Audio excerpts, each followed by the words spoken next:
the restraint collar was the wrong size. That was the first thing Overseer Davith noticed when she reviewed the intake manifest. Not the human's biosigns, not the containment cell assignment, not the 17 flagged behavioral anomalies that the capture team had apparently decided were not worth escalating. The collar, wrong size. Sized for a Vethani adolescent, which meant it sat loose on the human's neck by nearly 4 centimeters, which meant the pressure sensors were reading against open air instead of flesh, which meant that every single compliance metric recorded in the first 6 hours of captivity was measuring nothing. She stood in the observation corridor and looked through the reinforced glass at the human sitting on the floor of cell 12. He was doing something with his hands. She couldn't identify what. His name was in the manifest as a phonetic approximation, Corbin Vaz**. The capture team had transliterated it from the audio recording of his own voice because he had told them his name when they approached him, unprompted before any communication protocol had been established. He had simply said it, clearly, while looking directly at the nearest sensor array as though he knew exactly what it was. The capture team had marked this in their report as *confused behavior, possible cognitive impairment from transit stress. Davith read that line twice. She looked back through the glass. Corbin Vass, she would use the correct spelling, she decided, though she could not explain why it felt important, was now holding something small between his fingers, something he should not have had. The intake scan had been thorough. She had run the log herself. He had been processed with full-spectrum material detection, and the manifest listed his possessions as 1 garment lower body, 1 garment upper body, 1 small metallic disc, religious or ceremonial function unknown, allowed retention per the captured sentient dignity protocols. The small metallic disc was currently on the floor beside him, where he had placed it deliberately, in plain view, as though offering it to the room. What he was holding in his fingers was not on the manifest. It was a piece of the collar. She called Intake Officer Sen immediately. "The collar on cell 12's occupant," she said, before Sen could speak. "When was the last physical inspection?" A pause. "We rely on the sensor confirmation for." "When was the last physical inspection, Sen?" Another pause, longer. "We don't conduct those for standard intake, the scan protocol." "Go to cell 12, she said. "Do not open the door, look through the glass, then call me back." She ended the communication and kept watching. Corbin Vass was not trying to hide what he was doing. That was what made the base of her throat feel tight in a way she had no clinical vocabulary for. He was sitting in the center of the cell, cross-legged on the floor, in full view of every optical sensor, doing something methodical and patient with whatever he had removed from the collar. He occasionally paused, looked at it from a different angle, and then continued. The biosign readout on her secondary screen showed heart rate calm, respiratory rate calm, cortisol analog indicators calm. He had been in captivity for 9 hours. 3 mysteries, something cold and analytical in Davith's mind whispered to her. "You have 3 mysteries, and you have not yet asked the first question." Why had he told them his name before communication protocol existed? What had he removed from the collar, and how had he done it without triggering a single alert? And why did he look like he was exactly where he had planned to be? Intake Officer Sen's return communication came 4 minutes later. His voice was flat in the specific way that voices become when a person is controlling them very carefully. "Overseer," he said, "I need you to look at the far left corner of cell 12, the lower section, near the floor." She shifted her viewing angle on the corridor panel. At first she saw nothing unusual. Gray composite wall, standard construction, rated to withstand. There was a mark in the corner, long, thin, Horizontal, approximately 3 centimeters above floor level, running 22 centimeters along the base of the wall. "Is that a scratch?" she said. "It's a groove," Sen said. "Load-bearing composite doesn't scratch, Overseer. It requires sustained directed force to." He stopped. "He's been in there 9 hours and 40 minutes.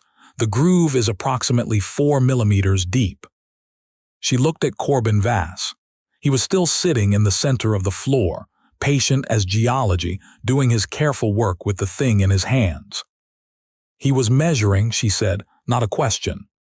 "That's my assessment," Sen said quietly. "Yes." She did not open the cell. That was her first correct decision, and she would document it carefully later, though at the time it felt less like wisdom and more like a kind of instinctive caution she could not fully explain. Instead, she requested a full behavioral analysis from the Intelligence Division, flagging Cell 12 as priority, and she sat down in the observation corridor with a prepared secondary documentation slate, and she watched. What she saw over the next 4 hours would take her considerably longer than 4 hours to understand. Corbin Vass ate the provided nutrition ration slowly, in segments, pausing between each portion in a rhythm she initially interpreted as discomfort with the food composition. It took her an embarrassing amount of time to realize he was packing his caloric intake against something, rationing not because the food was unpleasant, but because he was planning for a duration she had not specified to him. He did not know how long he would be held. He was preparing for longer than seemed reasonable. He slept in 2 separate intervals, each approximately 90 minutes, neither at a predictable time. When she consulted the station's standard captive rest cycle protocols, designed based on observed stress responses across 43 sentient species, she found that 9 out of 10 captive sentients fell into a single extended sleep cycle within their first full rotation, driven by the psychological weight of confinement. The remaining fraction showed either complete sleep deprivation from anxiety or fragmentary sleep with elevated distress indicators. Corbin Vass's distress indicators remained, throughout both sleep intervals, calm. He was not sleeping from exhaustion. He was sleeping because he had decided it was tactically appropriate. She had been in containment facility administration for 16 years. She had processed 214 captive sentients of various species. She had never written the word tactically asterisk in an observation log before. She wrote it now.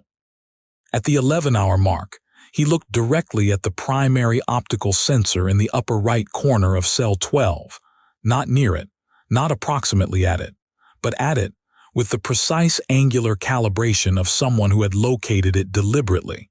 And he said, in his own language, 4 words she did not immediately have translation for. She flagged the audio and submitted it to linguistics. He did not say anything else. He went back to the thing in his hands. The linguistics report came back faster than expected, which in itself suggested someone in that division had found the content sufficiently unusual to prioritize. The translation read, "Okay, your move then." David sat with that for a moment. Your move. He knew he was being observed. He had always known.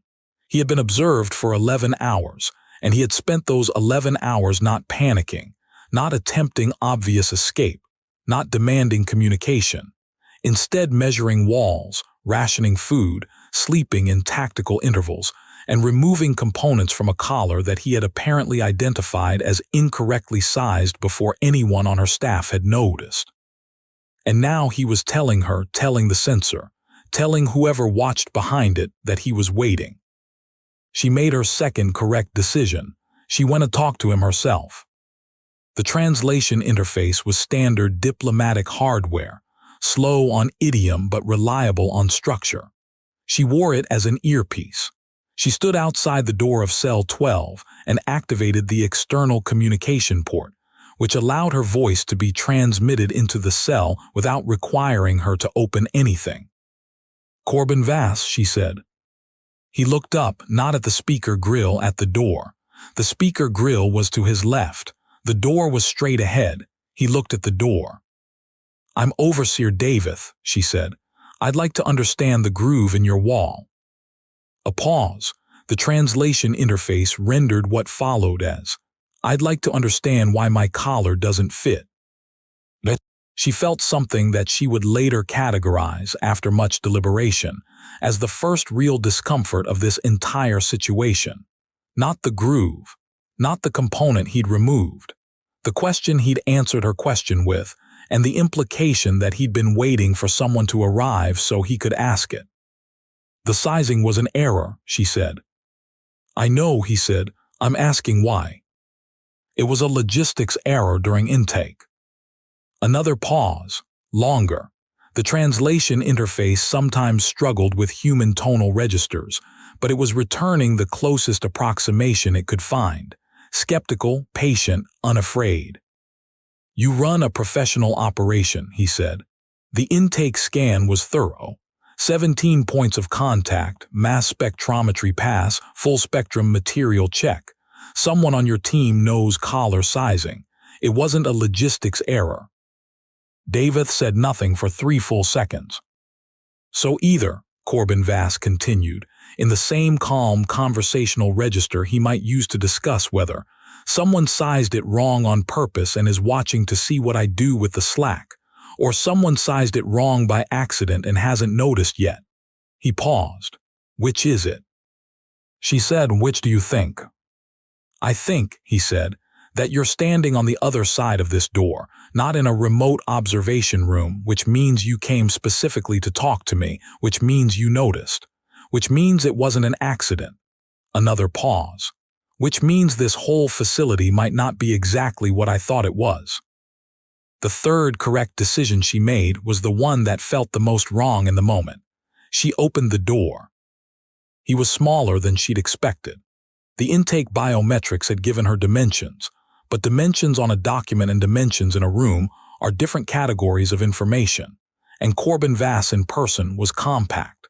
Lean in a way that suggested not thinness but efficiency, as though his body had been pared down to precisely what was needed. He had the look of a species that had spent a very long time being chased by things larger than itself, and had made certain adaptations accordingly. He did not stand when she entered. He remained seated on the floor, which was simultaneously respectful, no sudden movements, and something else she couldn't name, an absence of urgency, as though he had calculated the exact amount of energy standing would cost against the exact amount of information it would communicate, and had decided the mathematics didn't favor it. In his hands was what she now could see clearly, a single calibration pin from the collar's pressure array, no longer than her smallest finger, with one end sharpened to a point by patient friction against the composite floor. Not a weapon, too small for a weapon against anything her size, but precisely the right dimension for something else she couldn't yet identify. "What is that for?" she said. "Insurance," he said. "Against what?" He looked at her with the particular expression the translation interface could not render in audio. She had to read it visually, and she was not trained in human facial analysis, but she understood it anyway, because some expressions translate across species without any assistance at all. It was the expression of someone who knows more than you about your own situation. "Against the thing in this facility," he said quietly, "that you're actually afraid of." She had not told him anything about the facility. She had not told him anything about the current operational crisis that had, in point of fact, been the reason the Vethani containment station had been running at reduced staffing for the past 3 weeks, which was itself the reason the intake collar had been pulled from the wrong inventory shelf by a junior technician who had not been adequately supervised. Because 3 of the 4 supervisors on that shift were currently assigned to crisis management response for an entirely separate and considerably more dangerous situation on the station's eastern module. She had not told him any of this. "What do you know about this facility?" she said. "Right now, not much." He turned the calibration pin in his fingers once slowly. "But I know you're undermanned. The response time on my intake was 40 minutes longer than it should have been for a station this size, I counted. The nutrition ration was prepackaged emergency stock, not fresh synthesis, which means either your synthesis unit is down or your crew doesn't have time to run it. And when you walked in just now, you came alone. He paused. Overseers of containment facilities don't conduct personal cell visits alone, not unless they don't have anyone to bring. The silence that followed was one of the more uncomfortable silences David had experienced in her professional life. "There's something happening on this station," he said. It was not a question. "And it was happening before I got here, and I'm guessing," he stopped, tilted his head very slightly. "You didn't bring me here to be a prisoner, did you?" Here is where the Intelligence Division's behavioral analysis report arrived, 6 hours late due to the staffing crisis. And here is what it said, translated from technical language into plain terms. The subject, Corbin Vass, age 34 by human biological standards, was a former military specialist in a field the division's translation matrix could only approximately render as *hostile environment assessment and adaptive resource acquisition. He had operated for 11 years, in conditions the report described as *sustained high-stress, low-support scenarios, which was the Intelligence Division's careful way of saying that Corbin Vass had spent over a decade in situations where everything had gone wrong, and he had been required to figure out what to do about it with whatever happened to be available. He had not been captured accidentally. The report, to David's mounting unease, could not definitively establish how he had been captured, which should have been a simple question with a simple answer. The capture team's logs showed a routine approach, a compliant subject, a peaceful intake process. Corbin Vass had not resisted. He had not attempted to flee. He had introduced himself. The Intelligence Division had flagged. In a section marked with the Vethani symbol for this is probably important, and we are not sure why. That humans, as a species, did not have a cultural or behavioral tradition of passive capture.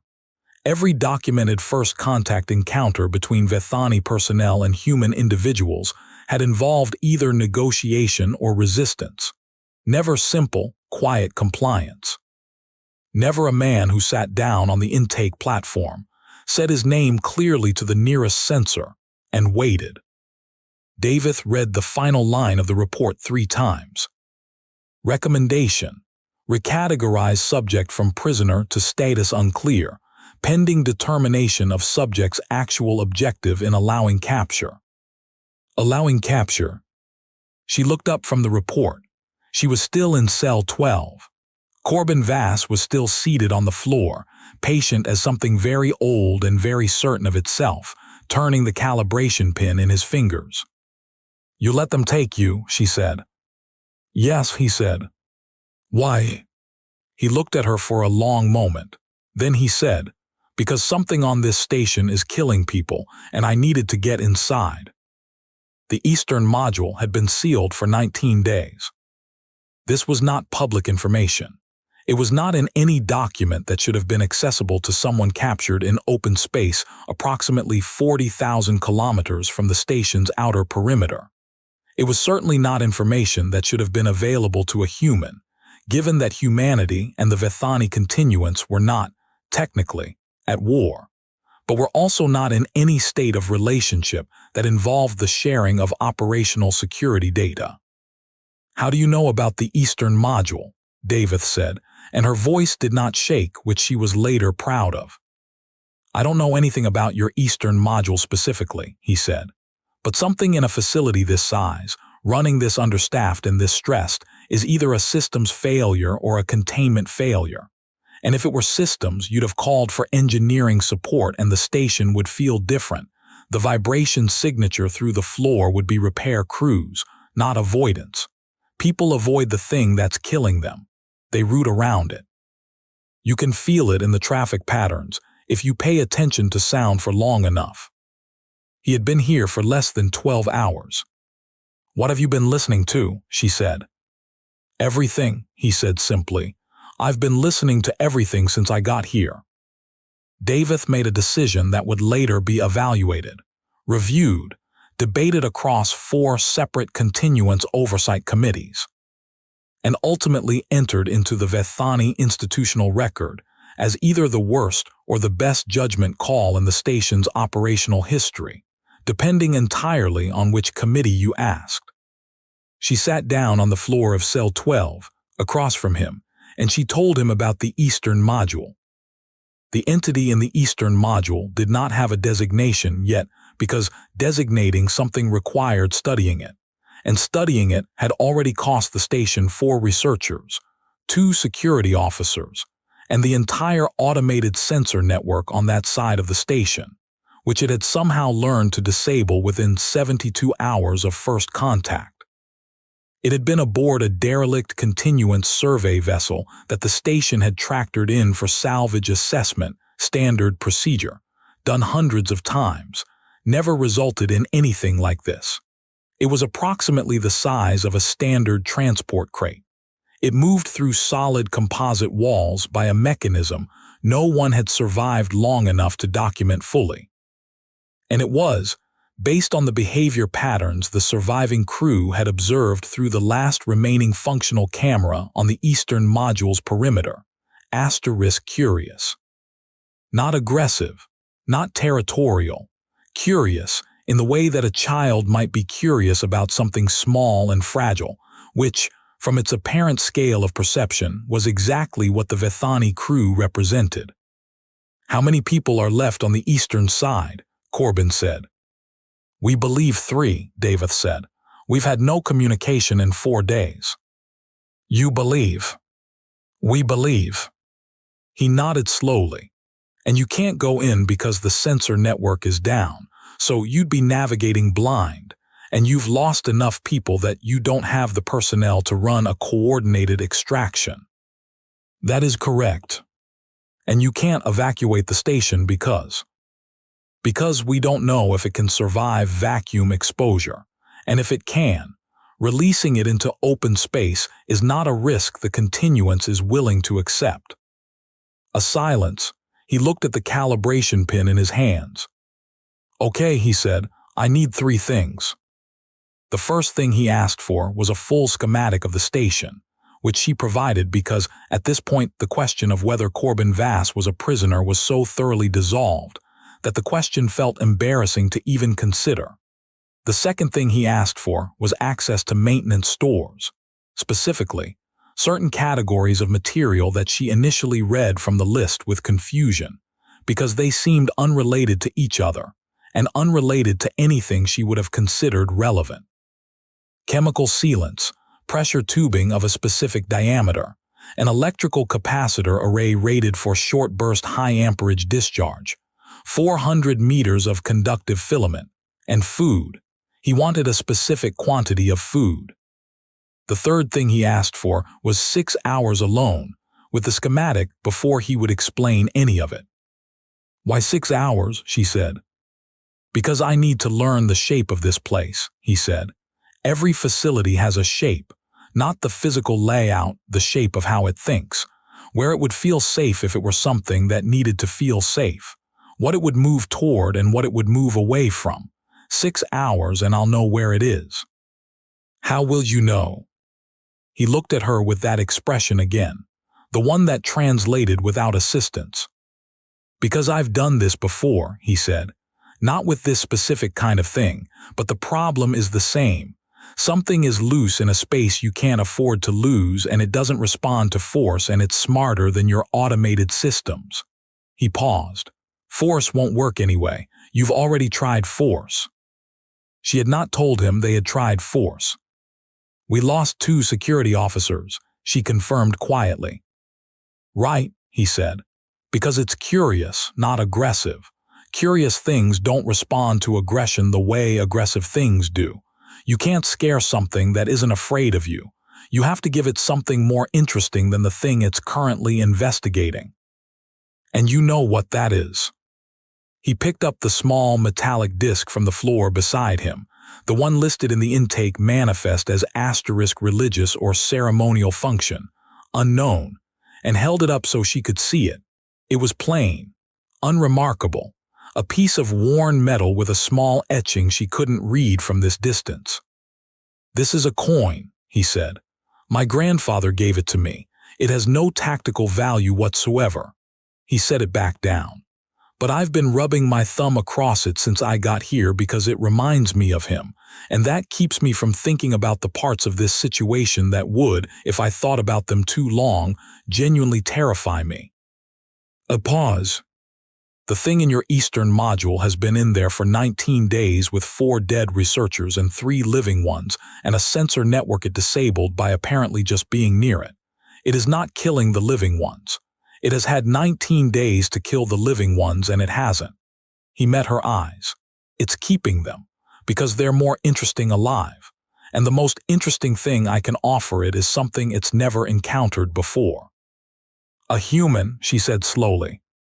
"Something it can't predict," he corrected. "That's not the same thing, but right now, yes, it happens to be a human." This is the moment Davith would return to later, in every account she gave of the following events. Not the extraction itself, which was extraordinary in its own right. Not the outcome, which changed things in ways that are still being measured. But this moment, sitting on the floor of cell 12 across from a man who had arranged his own capture, with a worn coin on the floor between them, while he told her calmly that the most dangerous variable he intended to introduce into an already catastrophic situation was himself. "You understand," she said carefully, "that we have no way to protect you in there." "I know," he said. "The sensor network is down. We can't monitor your position. We can't extract you if something goes wrong." "I know. You would be going in completely unsupported, into a situation that has already killed 6 trained." "Davith," he said her name without title, without the formal prefix, and somehow this did not feel like disrespect. It felt like the way people speak to each other when they have moved past the point where titles serve any function. "I know what I'm going into. That's not the question." "What is the question?" "The question is whether you trust me enough to let me try." He held her gaze. "And whether, if this works, you're willing to have a different kind of conversation about what humans and Vethani are to each other, because I didn't come here just to solve your problem." The silence stretched long enough to have weight. "What did you come here for?" she said. "Same thing you want," he said. "A reason to stop being strangers." He went in at the 17-hour mark, carrying everything he'd asked for in a configuration she didn't fully understand, wearing no protective equipment, because he'd refused it on the grounds that the entity had already demonstrated it could move through anything the protective equipment was made of, which made it theatrical rather than functional. The last thing he said to her before the Eastern Module's perimeter door closed behind him was, "If I'm not back in 14 hours, wait another 4 before you conclude anything." "Why 4 more?" He was already looking at the dark corridor ahead of him. "Because I've needed longer than I thought before," he said, "and I'd rather you wait than decide too early." The door closed. She waited. What happened inside the Eastern Module over the following 11 hours produced no sensor data, no communication, and no footage. The 3 surviving researchers, she would learn their names later. Archivist Pelin, Engineer Vask, and a junior cataloger named Oraith who had been there on her first assignment, reported experiencing a period of approximately 4 hours during which they heard sounds they could not identify moving through the walls, followed by a silence so complete it was itself alarming, followed by something they all described independently, and without consultation as *A conversation, though none of them could hear words. The entity did not behave the same after that period. Corbin Vass came back at the 11-hour mark. He was not visibly injured in any way she could immediately identify. He was walking steadily. He was carrying the coin in his hand rather than his pocket, and he was turning it between his fingers in a way that suggested he had been doing it for a long time. He sat down in the corridor outside the Eastern Module, put his back against the wall, and closed his eyes for approximately 30 seconds. Then he opened them and looked at her. The 3 people in there are alive and unharmed. He said, "You can go get them." And the entity? It's in the northeastern section of the module. Room 7, I think. I didn't have the schematic perfectly memorized. It's not going anywhere. He paused. For now. What does that mean? He looked down at the coin. His thumbnail ran across the etched surface once. It means I made a deal, he said. The committees that later reviewed the full sequence of events spent considerable effort on the question of what, precisely, Corbin Vass had offered an extra-dimensional entity that moved through solid matter, and had already demonstrated that conventional Vethani technology meant nothing to it. The surviving researcher's testimony was consistent, but not illuminating on the mechanics. The materials he had taken into the Eastern module came back mostly unused, which the committees found alternately suspicious and baffling. Corbin himself, in the formal debrief that Davith conducted and personally transcribed, answered the question in terms that appeared in the record as frustratingly incomplete. I gave it what it actually wanted, he said, which wasn't the researchers. They were just the most complex things available. What did it want? Something that could surprise it. A pause. I'm very good at surprising things. What did you promise it? A longer pause. He turned the coin over in his hands, looked at it and set it on the table between them, left it there. I told it there were 8 billion more of me, he said quietly, and that if it agreed to stay contained until we could figure out something better than captivity for both of us, I would personally advocate for making the introduction gradual. He met her eyes. It's lonely. It's been alone for what I think might be a very long time. The researchers were the first minds it had encountered in. I can't give you a number. It doesn't count the way we do. And it believed you, Davith said. It verified me, he said. That's different. He was quiet for a moment. It spent about 3 hours verifying me, looking through me, I guess you'd say, checking if I was telling the truth. How could it do that? He didn't answer immediately. His thumb moved across the empty table surface where the coin had been. I don't know exactly what it saw, he said, but I know what it found because when it was done, it moved back and it let me go to the researchers. He picked up the coin again, held it. It found a species that has been lonely for a long time too, and very stubborn about the things it loves. A pause that had edges on it. I think that was the part that convinced it. The coin stays in the debrief record as Exhibit 7. The committees could not explain its relevance. Davith knew, though she did not add her interpretation to the formal record, because some things resist the vocabulary of institutional documentation. The coin was worn because of a dead man's thumb. It had been carried through 11 years of hostile environments and sustained high-stress, low-support scenarios. It had gone into a dark room with something that could see into the core of a person, and it had come back out again. What the entity found when it looked through Corbin Vass was not a soldier's tactics or a specialist's training. What it found was a man who missed his grandfather and carried that missing around like a second gravity and kept going anyway. And kept going. And kept going, long past every rational point at which stopping would have made more sense. The entity had encountered a great many forms of life. It had never encountered one that did that. The formal change in Vethani-human relations that resulted from the events at Containment Station 12 would take years to fully articulate and decades to fully implement. The committee's final report ran to 11,000 pages and resolved very little of what it set out to resolve. Overseer Davith wrote a minority opinion that most of the senior committee members found uncomfortably direct in its conclusions. She wrote, "We categorized the human as a prisoner because he arrived in a cell and wore a collar. We did not ask whether the cell had been his destination or merely a door he had chosen to walk through. We did not ask what he was moving toward when we thought we were containing what he moved away from.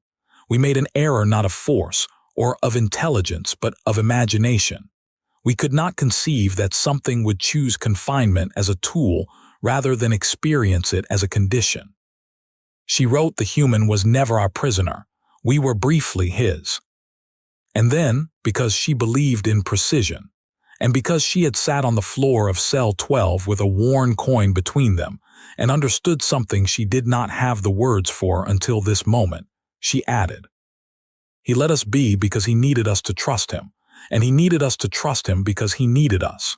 The species that would walk into a dark room with something that could end him, carrying nothing but the memory of a dead man he loved. This species is not the strongest thing in the galaxy. It is not the most advanced. It is not the most fearless because he was afraid. I watched the biosign data. He was afraid the entire time. He went in anyway. Every rational civilization, faced with what was in that Eastern module, found a reason to stop at the door. Every rational civilization weighted the risk correctly and concluded the calculus did not favor entry. Corbin Vass did not perform a different calculation. He performed the same one. He simply reached a different threshold for what counted as a reason to stop. That threshold, as best I can determine after 19 months of reviewing this case, is located somewhere beyond the last possible point at which stopping still makes sense. And they carry it with them everywhere they go, this threshold. This impossible, unreasonable, specifically human refusal to let the calculation conclude. We thought we had captured one of them. We had not even begun to understand what we were looking at. I am not certain we do yet. I am not certain we ever fully will. I find, upon reflection, that this does not frighten me. It did once. It doesn't anymore. That may be the most